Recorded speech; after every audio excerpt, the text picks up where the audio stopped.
Praise the lord. ప్రభువైన యేసుక్రీస్తు నామంలో వినుచున్న మీకు హృదయపూర్వకమైనటువంటి వందనములు. ప్రియులారా, మన దైనందిన జీవితంలో ప్రతి ఒక్కరు కూడా ఆశీర్వదించబడాలనే ఆశ ప్రతి ఒక్కరు కలిగి ఉంటారు. నేను పడే కష్టము నా బిడ్డలు కష్టపడకూడదు, ఈ కష్టాన్ని నాతో అంతరించుకోవాలి, నా బిడ్డ సుఖవంతమైన జీవితంలో జీవించాలని ప్రతి ఒక్కరిలో ఉండేటువంటి ఆశ ఇది ఖచ్చితంగా న్యాయార్థమైనటువంటి కోరికే. ఎందుకనంటే ఈ ఎండలో కష్టపడి లేక బురద పనులు చేస్తూ కష్టపడి ఆ వేదన, ఆ బాధ తల్లిదండ్రులు తమ బిడ్డలు పడకూడదని ప్రతి ఒక్కరు కోరుకుంటారు. కానీ ఆశీర్వాదాలు అడ్డగించబడతా ఉన్నాయి. దేవుడు ఆశీర్వదించిన కొన్నిసార్లు అడ్డగించబడుతున్నాయి. ఎందుకు దేవుని ఆశీర్వాదాలు మనం పొందుకోలేకపోతున్నాము అని అంటే, దేవుడు నాకు ఇచ్చిన సమయాన్ని బట్టి క్లుప్త సందేశాన్ని మీకు అందిస్తాను. ఒక 3 విషయాలు మీకు తెలియజేయాలని, దేవుడు నా హృదయంలో ఉంచినటువంటి మాటలు మీకు అందించాలని ఆశ కలిగి ఈ రీతిగా నిలవబడ్డానికి దేవుడు కృపనిచ్చాడు. అందుని బట్టి నేను దేవుని ఎంతగానో స్తుతిస్తా ఉన్నాను. ప్రియమైనటువంటి దేవుని పిల్లలారా, మొదట కోపాన్ని విడిచిపెడితే దేవుని ఆశీర్వాదాన్ని పొందుకుంటావు. రెండవదిగా అసూయని విడిచిపెడితే దేవుని ఆశీర్వాదాన్ని పొందుకుంటావు. మూడవదిగా దేనిని విడిచిపెడితే దేవుని ఆశీర్వాదాన్ని పొందుకుంటావు అని అంటే, నీ పాత రోత పాప జీవితాన్ని విడిచిపెడితే ఖచ్చితంగా దేవుని ఆశీర్వాదాన్ని నువ్వు పొందుకుంటావు. మనము మార్కు సువార్తలో లేక 4 సువార్తలలో కూడా గ్రుడ్డి భిక్షకుని గురించి మనం చూస్తాం. త్రోవ ప్రక్కన కూర్చుని ఉన్నాడు. జనసమూహం వెళుతున్నట్టు ఆ గ్రుడ్డివాడు గమనించి ఎవరో ఇక్కడ వెళుతున్నారని చెప్పేసి తన ప్రక్కన వారిని అడిగారు. వారు చెప్పారు, నజరేయుడైన యేసు ఈ మార్గాన్ని వెళుతా ఉన్నాడు అని చెప్పేసి వారు చెప్పారు. చెప్పిన వెంటనే ఆ గుడ్డివాడు కేకలు వేయడం మొదలు పెట్టాడు.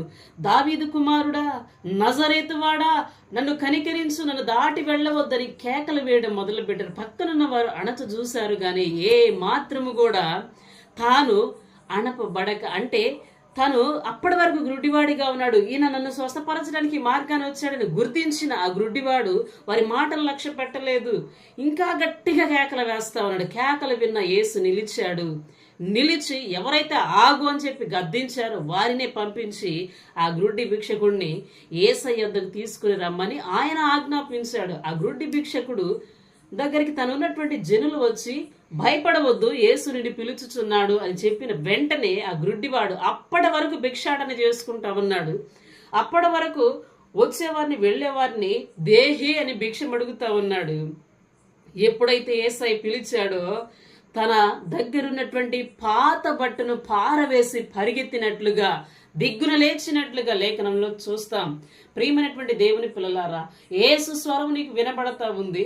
దేవుడు నిన్ను పిలుస్తా ఉన్నాడు. ఎన్నోసార్లు శబ్దయంత్రాల ద్వారా, ఎదుటి వ్యక్తి ద్వారా, సేవకుల ద్వారా, లేఖన గ్రంథం ద్వారా, ఎంతో మంది ద్వారా రకరకాలుగా దేవుని స్వరం నీకు వినబడుతున్నప్పటికీ కూడా నీవు నిర్లక్ష్యం చేస్తా ఉన్నావు.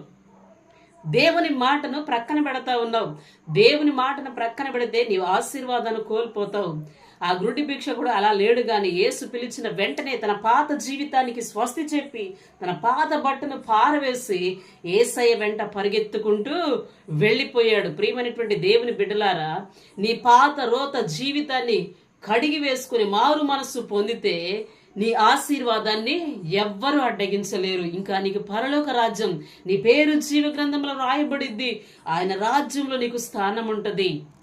మీరు గమనించండి, దేవుని ఆశీర్వాదాలు నీవు పొందకుండా, నీవు స్వతంత్రించుకోకుండా ఇంకా ఎన్నో కారణాలు ఉన్నాయి. ఈ రాత్రి కాలపు వేళ ఈ 3 విషయాలు మీ దృష్టికి తీసుకుని రావడానికి దేవుడు నాకు ఇచ్చిన కృపను బట్టి నేను ఎంతగానో స్తుతిస్తా ఉన్నాను. మొట్టమొదట, కోపం అనేది నీలో ఉంటే దేవుని ఆశీర్వాదాన్ని నువ్వు పొందుకోలేవు. నయామాను కోపపడ్డాడు. కోపం ఉన్నంత సేపు ఆయన స్వస్థత పొందుకోలేకపోయాడు. కోపము ఎప్పుడైతే విడిచిపెట్టి మళ్ళుకొని తిరిగి యోర్దాను నదిలోనికి వచ్చాడో అప్పుడే స్వస్థ చిత్తుడయ్యాడు. నువ్వు స్వస్థత పొందుకోలేకపోతున్నావు అంటే ఇంకా నీలో ఏదో దాగి ఉన్నది. దాన్ని విడిచిపెడితే నువ్వు ఖచ్చితంగా స్వస్థత పొందుకుంటావు. అసూయ ఉన్నంతసేపు రాహేలు ఏమి సాధించలేకపోయింది. అంత మాత్రమే కాదు, యోసేపు అనలు కూడా ఏమి సాధించలేకపోయారు. సత్యాన్ని చెప్పాడు, అనలారా నాకు దర్శనం ఇలా వచ్చింది అని తను నిజము చెప్పినందుకు అన్నలు తన మీద అసూయ పడ్డారు. వారు ఏమి సాధించలేకపోయారు. ప్రియమైనటువంటి దేవుని పిల్లలారా, ఈ రాత్రి కాల సమయం నందు దేని విషయమై నువ్వు అసూయ పడుతున్నావో, నీ ఎదుటి వ్యక్తులు ఎదుగుతూ ఉంటే అసూయ పడుతున్నావా, వారి వర్ధిల్లుతూ ఉంటే అసూయ పడుతున్నావా? అసూయ అనేది నీలో నిలిచి ఉన్నంతసేపు నువ్వు వర్ధిల్లలేవు, దేవుని ఆశీర్వాదాన్ని పొందుకోలేవు.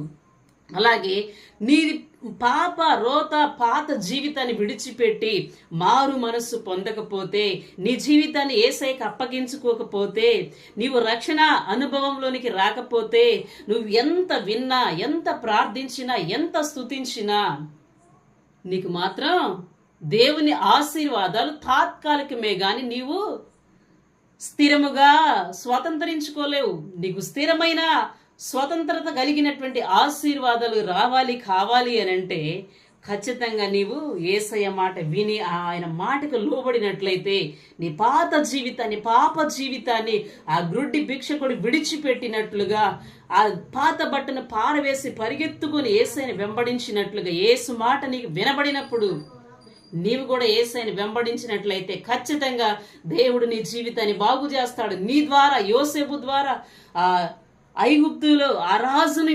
ఆశీర్వదించినట్లుగా నిన్ను బట్టి నీ కుటుంబాన్ని, నీ సమాజాన్ని దేవుడు ఆశీర్వదిస్తాడు. ఎప్పుడు అనంటే నీ పాత రోత పాప జీవితాన్ని స్వస్తి చెప్పి నవనూతనంగా యేసులోనికి అడుగులు వేసినప్పుడు, నీ పాత జీవితాన్ని విడిచిపెట్టినప్పుడు ఖచ్చితంగా నువ్వు ఆశీర్వదించబడతావు. నీ కోపాన్ని విడిచిపెట్టినప్పుడు నువ్వు ఖచ్చితంగా ఆశీర్వదించబడతావు. నీ యొక్క అసూయను విడిచిపెట్టినప్పుడు ఖచ్చితంగా ఈ 3 లక్షణాలు ఎవరైతే కలిగి ఉంటారో వారు ఎన్నటికీ కూడా దీవించబడలేరు. ఈ 3 విషయమై ఎవరైతే వాటిని విడిచిపెట్టి దేవుని కనికరాన్ని కోరుకుంటారో ఖచ్చితంగా వారు దీవించబడతారు.